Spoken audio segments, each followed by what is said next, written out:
Welcome back to the Top Notch Documentaries YouTube channel. In this episode of the Serial Killer series, I'll be covering the case of John Wayne Gacy. Hope you enjoy. On Monday, December the 11th of 1978, 15-year-old Rob Peast, a sophomore and star gymnast at Maine West High School in Des Plaines, was working part-time at the local pharmacy. Rob was saving up money for a car. However, on a salary of $2.85 an hour, he was disappointed. Adding to the disappointment that he felt was the fact that his employers had turned down his request for a pay increase. He longed to buy a brand new Jeep, and despite having saved $900, it wasn't enough. Rob's disappointment transformed into hope when he overheard a local man who was working in the pharmacy remodelling the interior mention his $5 an hour salary for his young contracting staff. Rob saw the man leave at 7:15 p.m. and his hope faded. The man was gone. He was stuck on his low salary. Little did Rob know, the man had left his address book at the pharmacy and he was returning to collect it. The man collected the address book and got into conversation with Rob. Rob's mother arrived to pick him up. As the man slipped out of the pharmacy, his evil thoughts resurfacing as his prey rushed out of the pharmacy, mumbling his intentions to his mother on his way out. Rob hopped into the man's car. The man's name was John Wayne Gacy. John Wayne Gacy, or the Killer Clown as he is well known, is an American serial killer who operated out of Chicago, Illinois. Between 1972 and 1978, he snuffed out the lives of 33 young men, although he claimed a total victim count of 45. The case drew mass media attention. Bodies were hidden under his house Crawlspace, and his normal demeanour had everyone in the neighbourhood fooled. John Wayne Gacy was active in local politics, hosted neighbourhood barbecues, and had even appeared in a photograph with the First Lady. He was successful, running his own company, PDM, which stands for Painting, Decorating and Maintenance. But behind the mask of sanity lay a devious predator, a manipulative liar, who couldn't control his insatiable desire for young men and boys. "What's your name? What do your friends call you?" "Rob. Rob Peast." "Hop in, Rob." "Mr. Gacy, my mum is inside the store. She's here to pick me up." "Don't worry, Rob, I'll take you home. She will understand, won't she?"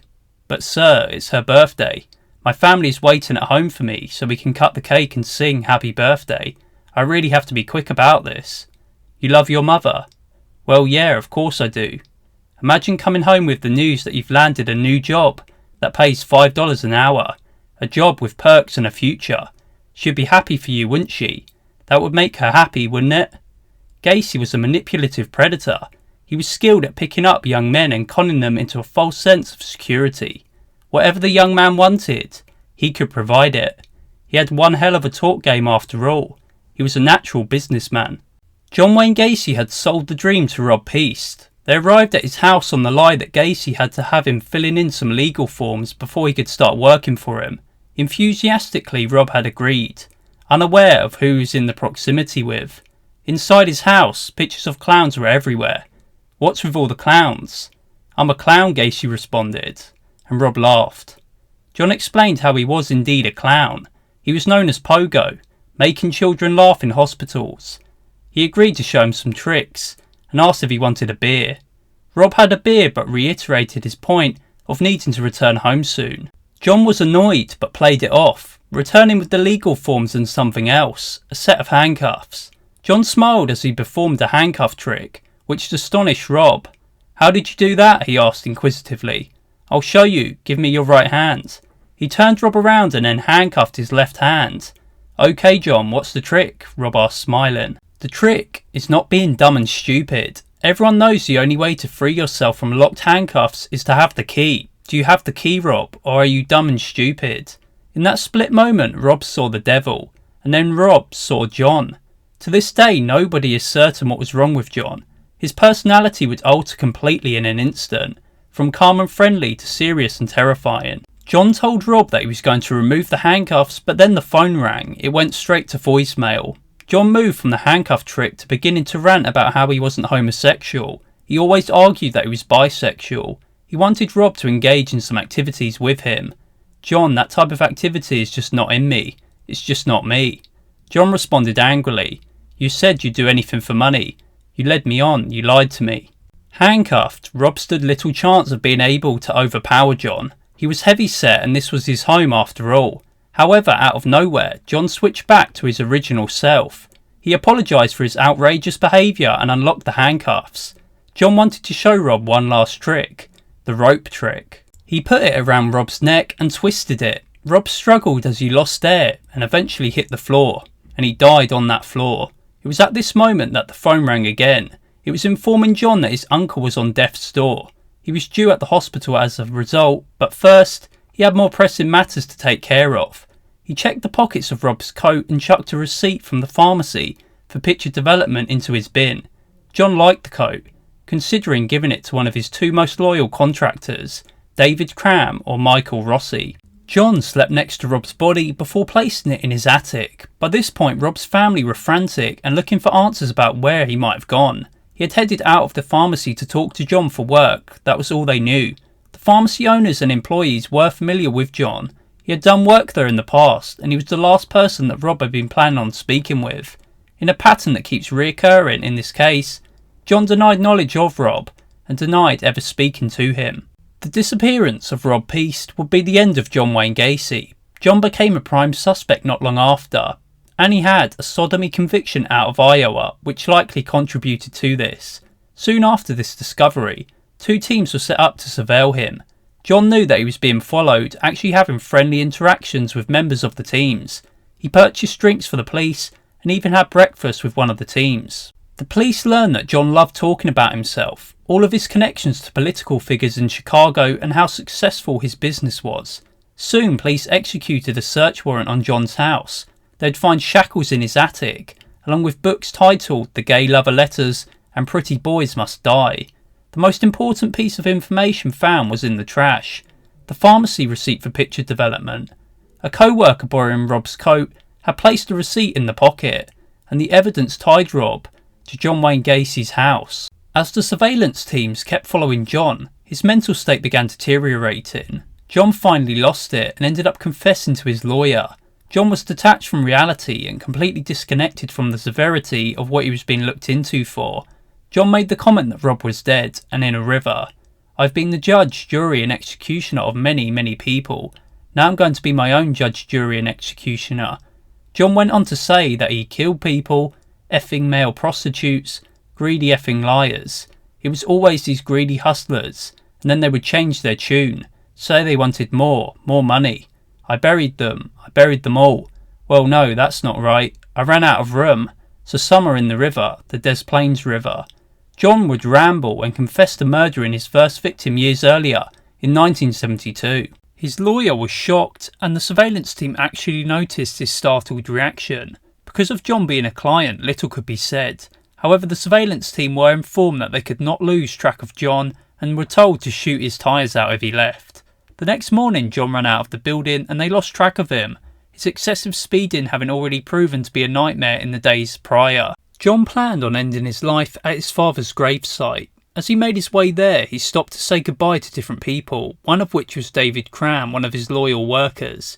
John told Cram that he'd killed 33 people, and whilst being followed, he was observed handing marijuana to another man. He was arrested for this minor charge. John was transferred to hospital because of chest pains. Meanwhile, a second search warrant had been taken place at his home.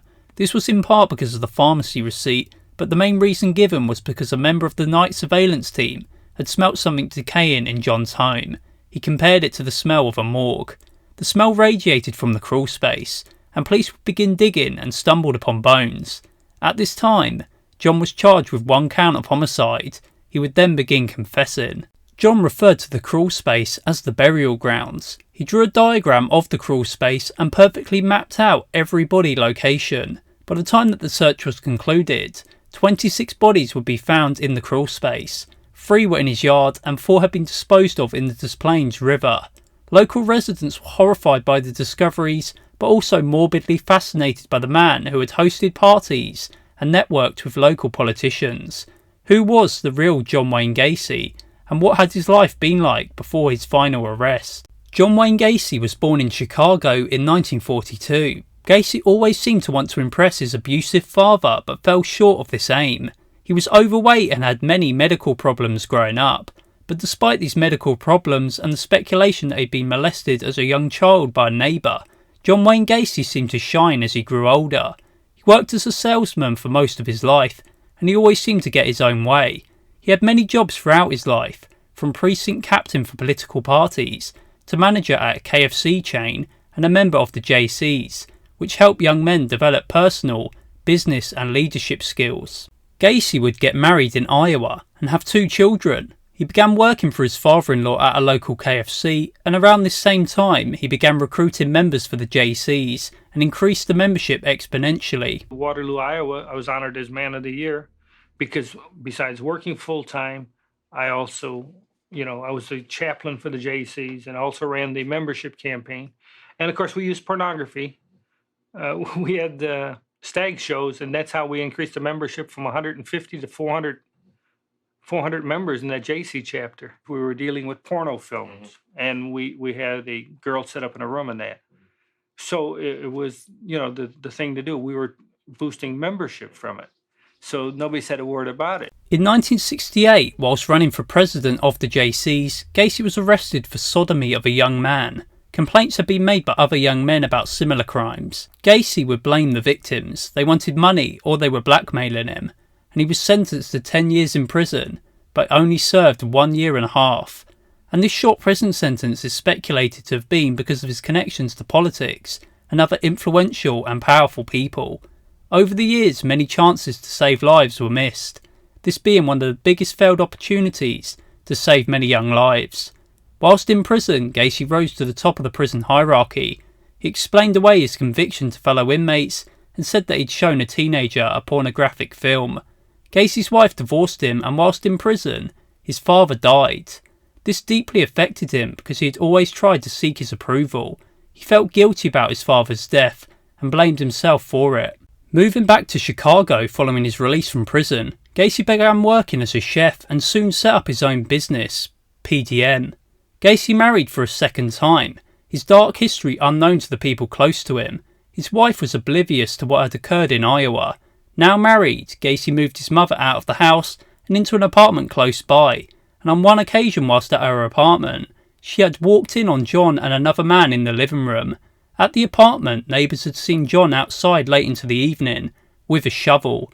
He had paid people to dig in the vicinity, and there was likely bodies close by. And just a side note, a 1998 search turned up nothing. A police cover-up is certain based on the Chicago police digging in areas where they were told not to dig.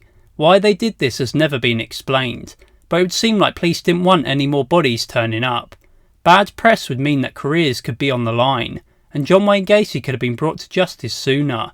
The lack of follow-ups to missing persons cases and treatment of victims' families had resulted in them turning to private detectives to find their missing loved ones. The police had messed up the case in the 70s, and they knew it. Let's get back to Gacy. Back at home, Gacy's marriage had broken down. He was living 2 lives and would leave the house at crazy hours.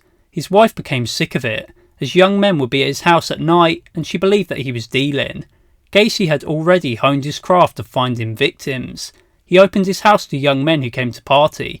As mentioned earlier, Gacy had 2 loyal workers. Gacy gave David Cram and Michael Rossi money and items in exchange for sexual services. Gacy had actually given David Cram one of his victims' cars. Gacy spent his time cruising the streets in his vehicle, which would often be mistaken as an undercover police cruiser. Gacy employed all manner of methods to lure victims back to his home. Many were involved in prostitution, and some were working for him prior to their disappearances. Now that we've covered the years prior to his final apprehension, let's get back to the main story. With bodies now excavated, dental record checks were used to identify victims. Many were identified, but some were not. As of the time of this video, 5 remain unidentified. Gacy had confessed to many of the killings on at least 3 occasions, but denied having ever confessed. There were no audio recordings of his full confessions because Gacy hadn't let them record. But many police officers could verify that he had indeed told plenty. One of these confessions was about the boy who had begun the case and sealed Gacy's fate, Rob Peast. He would be found in the year 1979, having been dumped in the Des Plaines River.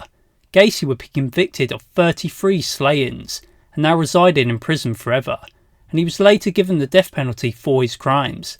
As he sat on death row, he painted pictures of clowns and made money from selling them to morbid collectors of serial killer memorabilia.